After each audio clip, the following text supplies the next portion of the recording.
안녕하세요. 반갑습니다. 뿌시킨 하우스에서 제가 이렇게 훌륭한 분들이 아마 보고 계실 텐데요.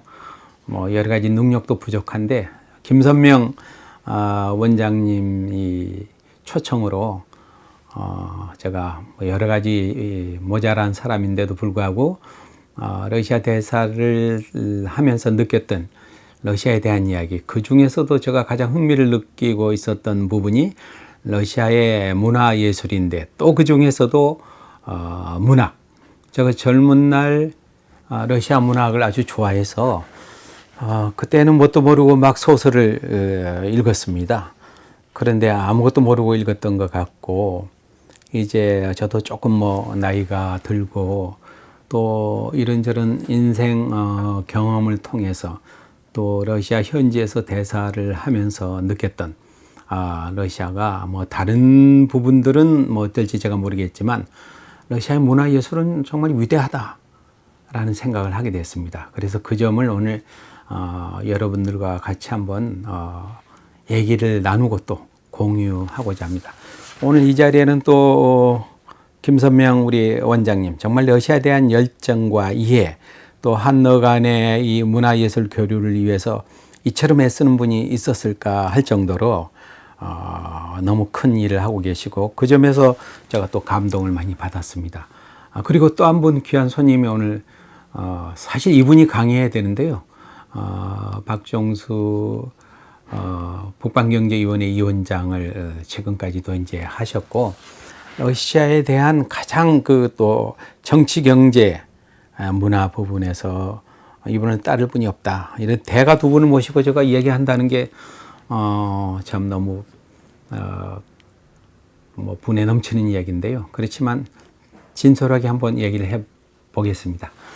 우선 러시아가 어떤 나라인가, 제가 개인적으로 느끼는 감은 러시아는 큰 나라다. 러시아 말로 발샤이라고 하는데 여러분이 다 동의하실 겁니다. 러시아에서 제가 만난 그 세계적인 지도자 중에 한 사람이 게르하르트 슈레더라는 전 독일 연방 총리인데요. 그분을 제가 최근에도 몇 달 전에 한국에서 만났습니다만, 대사 시절에 이제 그분한테 좀 배워보려고 만났습니다. 그래서 러시아가 어떤 나라입니까? 이렇게 전 독일의 연방 총리한테 물었더니 거꾸로 저한테, 앰버서더, 너는 러시아를 어떻게 생각하느냐? 이렇게 물어서, 내가 잘 모르겠습니다. 제가 러시아를 좋아하고 또 명색이 상트페테르부르크 대학에 가서도 좀 놀다가 오고 그랬는데, 또 정치하면서 러시아 정치인들하고 그나마 국내 정치인 중에서는 제가 교류를 제일 많이 했다고 하는데도 잘 몰라서 우리 총리님께 묻습니다. 그때 너 생각을 먼저 얘기하라. 그래서 제가 솔직하게 그냥 또 단순하고 또 순진하게 러시아 큰 나라입니다, 이렇게 얘기했더니 맞다. 온 세상 사람들이 러시아는 큰 나라다. 발샤이 큰 나라다. 이렇게 이야기하고 있다. 그 다음 질문을 하겠다. 그게 저를 굉장히 많은 생각을 하게 했던 것 같아요. 왜 러시아는 큰 나라인데 큰 나라 사람들의 생각을 아느냐, 큰 나라에 사는 사람들은 어떤 생각을 하고 사는지 아느냐, 이렇게 저한테 물었습니다. 그때 제가 한 방 얻어 맞은 것 같았어요. 독일의 이 전 총리가 우리는 그냥 단순히 큰 나라다 이렇게 생각했는데, 큰 나라에서 사는 사람들은 어떤 생각을 하고 있는지 아느냐, 이렇게 물었을 때 제가 정말 말문이 막혔습니다. 그래서 내가 그래서 우리 독일 총리님께 묻습니다. 자기도 잘 모른다. 미국을 비롯한 여러 나라 사람들은 러시아를 잘 모른다. 거기서 태어나고 자라지 않았기 때문에 그 말을 저한테 해준 게 지금도 저 뇌리에 남아있고, 그러면서 덧붙였습니다. 과거에 독일은 러시아하고 전쟁 준비를 했다. 얼마나 많은 연구를 했겠느냐, 2차 대전 때 쳐들어가려면. 근데 결과적으로 우리가 졌다. 그 이유는 뭐라고 생각하느냐 저한테 물었어요.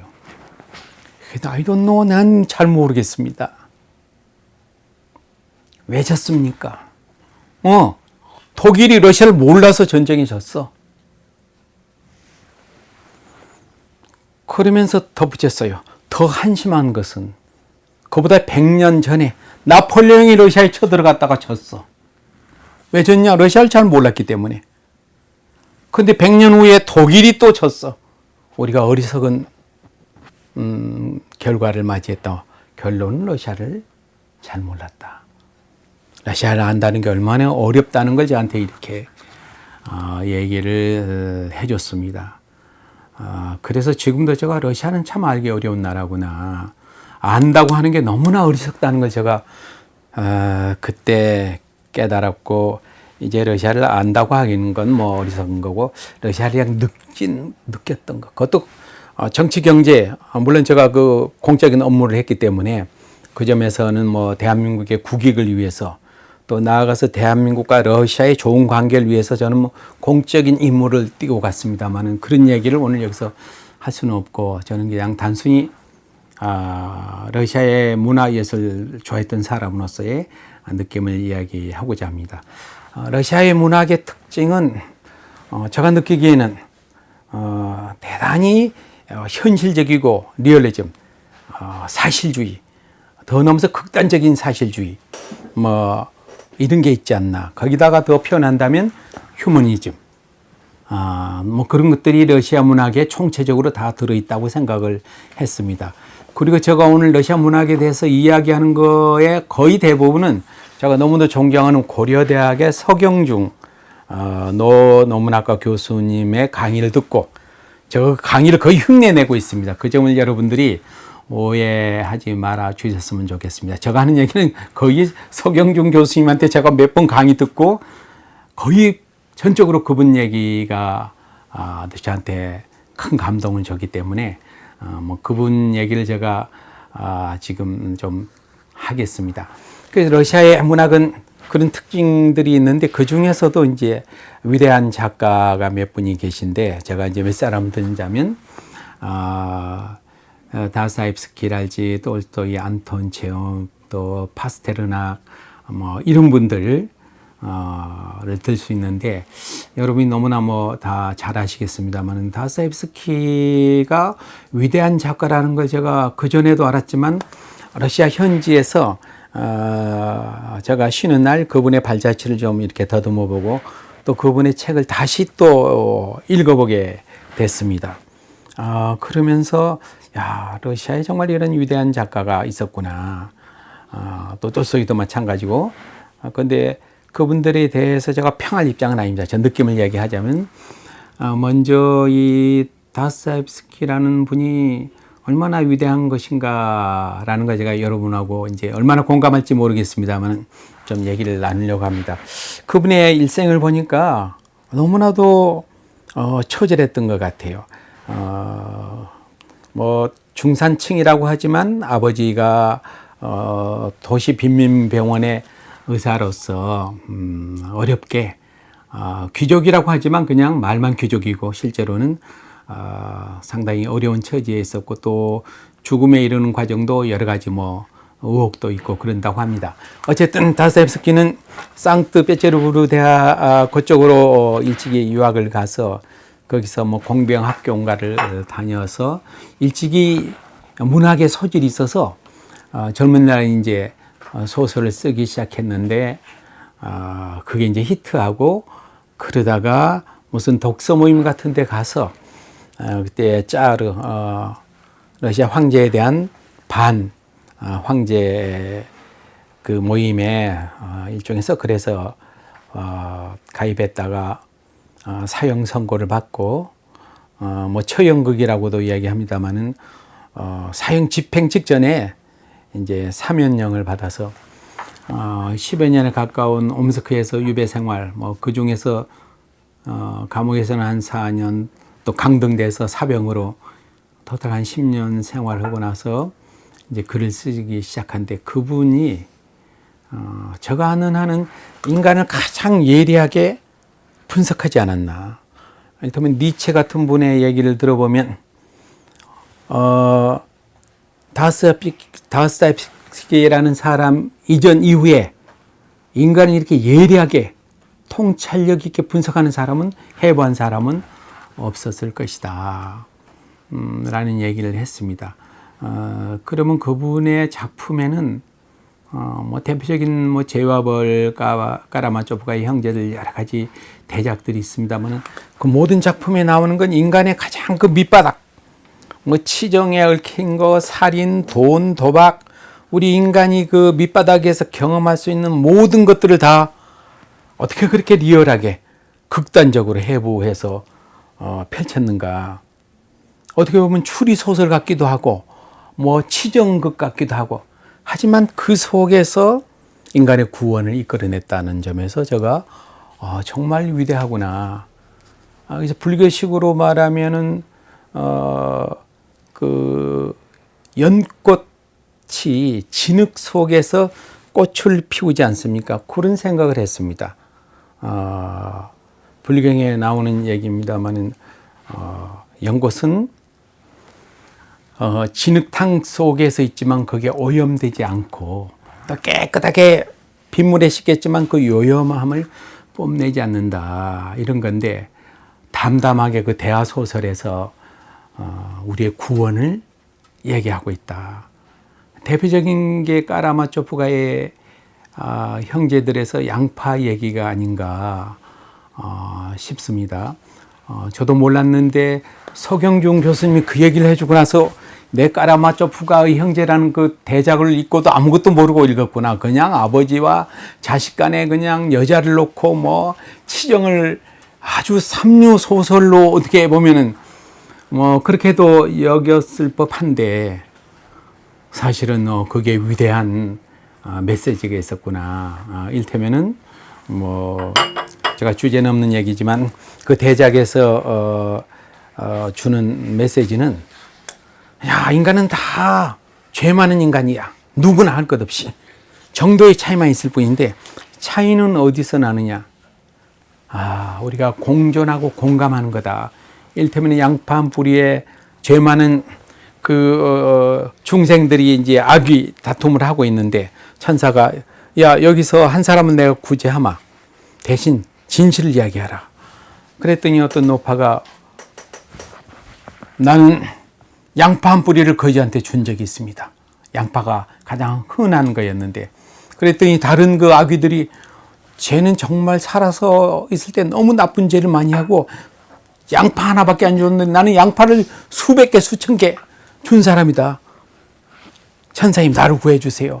근데 어쨌든 천사가 그 양파 하나를 거지하게 준 사람을 선택해서 이제 천국으로 이끌어 올리는 장면이 나오는데, 그랬더니 다른 아기들이 이제 뭐 그 줄을, 양파 줄기를 잡고 올라오너라 했더니 다 막 거기 매달려 있는데, 이 죄 많은 노파가 그때 뭐야, 하느님은 나만을 구했어, 너희들은 아니야, 그러면서 아기 다툼 벌이다가 다 지옥에 빠지는 그런 장면이 나오는데, 거기서 말하는 건, 나는 정말 죄가 많아. 너보다 너가 먼저 구원받을 수 있어. 너는 더 착해. 그러니까 인간의 교만이 결국은 우리를 모두 함께 나락으로 떨어뜨린 게 아닌가, 뭐 그런 생각, 제 느낌입니다만은, 우리가 지금도 인간들이 사는 세상에서 우리가 저를 비롯한 많은 인간들이 그런 교만과 증오에서 벗어나고 있지 못하다라는 생각을 했습니다. 그래서 위대한 작가구나, 그런 생각을 했고, 또 죄와 벌에서는 뭐 저도 변호사고 법률을 전공했습니다만, 거기서 말은 죄가 뭔지 벌이 뭔지도 모르고 그냥 추리소설 읽듯이 읽었는데, 지금 와서 생각하니까 그 이성의 극단, 그 라스콜니코프가 인류대학 법과 대학생이 정의 실현을 위해서 이념에 사로잡혀갖고 거기에 극단에 이끌리는, 그게 죄를 말하는 것이 아닌가. 거기서 벗어나는 게 벌이고, 이런 작품 해설을 통해서 보니까 아무것도 모르고 내가 했구나. 정말 이 러시아 대문호의 작품을 통해서 인생이 뭔지를 저는 조금씩 배워가고 있는 느낌이 들어집니다. 그 밖에도 이제 돌스토이랄지 또 제가 좋아하는 단편 희곡 작가는 안톤 체홉인데 마침 제가 대사 시절에 그 대사관 옆에 조그만 러시아 교회가 있었는데 성당이 거기서 안톤 체홉이 결혼식을 했다고 해서 제가 거기를 쉬는 날 잠깐 들러서 신부님들하고 얘기를 했는데 안톤 체홉 역시 얼마나 위대한 작가인가 라는 걸 느꼈습니다. 우리 삶의 어떤 그 극단적인 리얼리즘을 통해서 삶이 무엇인가를 한마디로 이야기해 주는 작가가 아닌가 하는 생각을 하게 됐고, 맥시머니즘이라고 할까, 극단주의. 그래 제가 개인적으로 생각해 봤어요. 왜 그럴까? 굉장히 개인적인 느낌인데 러시아의 자연이 가혹하잖아요. 아니 저도 동감입니다. 네. 지정학적인 네, 그것이 영향을 워낙 극단적이잖아요. 겨울이 극단적으로 길고 밤이 길고 눈이 뭐 몇 달간 쏟아지니까 미치기 직전까지 눈이 계속 한국에서 한번 생각해 보세요. 한국에서 한 달 내 눈이 오면 우리가 어떻게 될까? 인간이 이게 어떻게 돌기 직전이 되지 않을까? 그런 환경에서 또 짜르즘, 너무 오래까지 그 귀족과 평민 사이에 오랜 동안 유럽에서 가장 오래까지 전제 왕권을 누렸던 나라. 이런 데서 인간의 그 극단을 얘들이 보고 자연을 통해서 그런 생각을 저는 개인적으로 많이 하게 됐어요. 그래서 인간이 뭔지를 그 자연이 가르쳐 줬다. 극단까지 가봐야 인간이 뭔지를 평상시에는 우리가 위장을 많이 하고 살아요. 뭐 어떻게 우리 한국 같으면 명분주의에 의해서 뭐 속은 어떤지 모르지만 겉으로는 얌전한 채 양반인 채 또 뭐 배움으로 위장하고 돈으로 위장하고 권력으로 위장하는데 그 다 발가 벗겨지는 거 극단까지. 제가 산을 좋아해서 변호사 시절에 히말라야를 몇 번 갔는데요. 5,000m 이상 올라가면 그 조상의 DNA가 다 나와요. 그전에는 뭐 내가 대학에서 공부하고 공부도 잘하고 또 뭐 돈도 많고 그러면 위장하고 살 수 있는데 히말라야 꼭대기까지 저는 꼭대기까지는 못 올라갔습니다만 한 달간 이상 하면은 얘 조상의 DNA가 본능이 다 나와요. 심지어는 인간의 본능까지. 러시아는 그런 나라였구나. 우리는 어쩌다가 히말라야 한번 가면서 내가 잠깐 맛보는 건데 얘들은 민족들이 내내 태어나서 죽을 때까지 겨울이 길고 여름은 잠깐 왔다 가고 하여튼 가혹한 자연이 극단적으로 가기 때문에 거기서 인간의 극단을 보고 뭔가를 깨우치지 않았나 라는 생각을 하게 되고 제가 더스토옙스키만 얘기했지만 위대한 작가들이 너무 많죠. 그 중에서 안톤 체홉을 또 개인적으로 좋아하는데 이 안과 의사가 짧은 생을 1904년에 마쳤지만 인생이 드라마가 아니고 오늘 그 일상이야. 그걸 너무나 리얼하게 어떻게 보면 그 짧은 단편과 희곡을 통해서 인생은 별거 아니야. 드라마가 아니야. 그냥 일단 반카라는 소설에 그 꼬맹이가 지는 꿈을 안고 사는데 할아버지한테 가고 싶은데 주소를 모르니까 그냥 희망의 편지를 붙이는 게 그러다 끝나는 거야 삶이 하는 게 인생이 뭔지를 너무나 예리하게 끄집어낸 게 아닌가. 그래서 그랬다는 일화도 있어요. 톨스토이가 안톤 체홉이 요양하고 있는데 가가지고 야 체홉 너 글 좀 더 잘 써. 너 글이 이게 뭐냐. 그렇게 하니까 체홉이 선배님 제가 열심히 할게요. 그런데 가면서 등을 두드리면서 그런데 말이지 너가 쓴 글은 셰익스피어보다 위대해. 그러고 갔다는 일화가 있습니다. 그건 톨스토이가 그랬는지 잘 모르겠습니다만은 난 충분히 그럴 만한 사람이다. 셰익스피어를 능가하는 사람이야 너가. 그건 러시아의 대자연이 그런 영감을 불어넣어줬다. 또 소비에트 유니언 시절에도 많은 작가들이 탄생했습니다. 그 어려운 자연 환경도 어렵지만 소비에트 공산주의 얼마나 스탈린 차에서 어려웠어요. 그런데도 문학의 향기는 끊임없이. 그 중에 이제 여러분이 잘 아는 닥터 집하고 그 영화를 여러 번 봤습니다. 대사 시절에도 제가 다시 한번 러시아에서 보자 해서 필름을 구해서 한번 본 적이 있습니다만은 그 집에도 몇 번 가보고 야 파스테르나하고는 무슨 얘기를 하려고 했지? 그래서 또 뭐 주제는 게 책을 들춰보고 그랬더니 제가 뭐 제대로 이해했는지 모르지만 파스테르나하고는 야 인생은 말이야 두 마디로 사랑과 고통뿐이야. 뭐 이런 얘기를 했다고 해요. 그래서 그럴 것 같다. 그리고 집하고가 한 얘기 제가 지금도 와닿아요. 야, 내 영혼이 뭐냐? 타인들 속에 비춰지는 내가 바로 나의 영혼이야. 이런 얘기를 했다는데 제가 그 의미를 정확히 이해했는지 모르지만 야, 정말 그럴듯한 얘기를 했구나 이 양반이. 그리고 또 라라에게 한 얘기 있죠. 당신에게서 슬픔이나 회한이 하나도 없었더라면 내가 당신에게 좋아하지 않았을 것이다. 나는 한 번도 발을 헛디지 않은 사람을 좋아할 수가 없다. 이런 얘기를 보면은 인간은 이 고통 속에서 어떤 희망과 사랑, 구원을 얻어내는 게 아닌가. 닥터집하고 위대한 작품이구나 하는 생각을 했습니다. 그래서 뭐 결론을 내릴 입장은 아닙니다만은 러시아의 뭐 정치나 뭐 경제 이런 건 이제 오늘은 제가 여러 가지 평가가 있으니까 변론으로 하고 러시아의 문화예술만큼은 찬란했다. 19세기에. 어떤 그 세계 문학보다도 저는 개인적으로 러시아 문학 속에서 나타난 인간에 대한 통찰.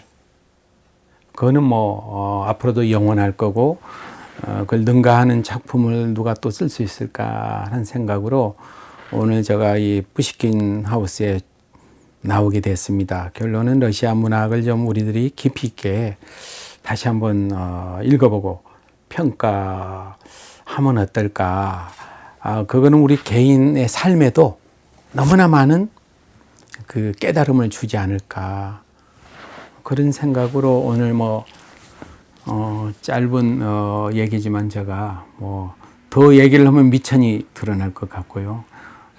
제가 오늘은 러시아 문학을 느낀 러시아 대사로 또 현지에서 느꼈던 것, 또 젊은 시절에 우리 박종수 위원장처럼 저도 소설가가 되려고 한 적이 있었기 때문에 뭐 러시아 소설을 그때 소설은 역시 러시아라. 어떤 그 외국에 유학 갔던 저 스승이 한 분 계신데 일본에서 공부하셨는데 동경대학에서 그분이 동경대학 어떤 교수가 그랬다 하더라고. 야, 소설은 러시아야. 그 속에 인간이 담겨 있어. 그 얘기를 우리 스승이 얘기해 주더라고요. 전 그때 의미를 몰랐는데 지금 보니까 문학적 의미와 평가를 넘어서 인간을 이렇게 잘 분석한 그런 작품들이 흔치 않다. 사실은 뭐 너무 방대한 거라서 러시아 문학에 나타나는 자유를 주제로 강의를 하려고 했는데 그건 제가 할 수 있는 범위를 훨씬 넘어버려서 그것은 뭐 고려대학의 서경준 교수 같은 분이 해야 어울릴 것 같아서 저는 뭐 강의는 그렇게 준비했습니다만 그건 내가 아무리 생각해도 그거는 주제를 모르고 떠드는 얘기다. 그래서 제가 사실은 이제 자유에 대한 얘기를 자료는 준비했습니다만은 저는 그저 그냥 평범한 사람으로서 러시아 문학의 뭐 그 위대함이랄까 그런 거 제가 오늘 이야기를 하게 됐는데요. 다음에 좀 본격적으로 뭐 저도 그 연구는 아니지만 좀 관심을 갖고 인간의 자유를 러시아에서 어떻게 구현되고 어떻게 하는지 그건 다음 기회에 한번 또 얘기를 나눌 수 있었으면 좋겠습니다. 네. 문학뿐만 아니라 우리 다방면에 걸쳐서 러시아인의 본질은 어떤지. 네. 그리고 아까 말씀하신 것처럼 러시아의 대자연이 사실은 그 원천이 되고 있는데 그것이 또 어떻게 뿌리 깊게 러시아인의 사상에 영향을 주었는지 기타 이런 모든 것들에 대해서 자유하고 연관지어서 살펴볼 수 있을 것 같습니다. 앞으로 해야 할 이제 과제가 있다면 푸시킨 하우스 같은 데서 뭐 꼭 러시아를 선전하고 이런 게 아니라 러시아 문화 예술 또 러시아를 통해서 우리가 인간이 뭔지를 좀 더 널리 알리고 또 나아가서는 한국과 러시아 간에 지금은 뭐 여러 가지로 우크라이나 전쟁 때문에 뭐 현실적으로 어려움이 너무 큽니다만은 어쨌든 이웃하고 있는 나라이기 때문에 한국과 러시아가 우호적으로 잘 협력할 수 있는 그런 역할을 지금까지 푸시킨하우스의 김선명 원장이 너무나 혼자 희생을 해서 해왔고 저도 사실은 오늘 오게 된 건 내가 조금이라도 거기에 보탬이 돼야 되겠다는 생각이지 뭘 많이 알아서 온 건 결코 아니고요. 또 박종수 위원장이야말로 뭐 러시아의 아까 대가라고 말씀드렸는데 여러분들이 이제 첫째는 인류의 어떤 그 전체적인 선을 위해서 또 좁히면 한국과 러시아의 상호 협력, 좋은 친구가 되기 위해서 힘을 합해야 하지 않을까라는 것으로 마무리를 하도록 하겠습니다. 고맙습니다. 감사합니다. 네, 네. 감사합니다. 바이사이 스바시바.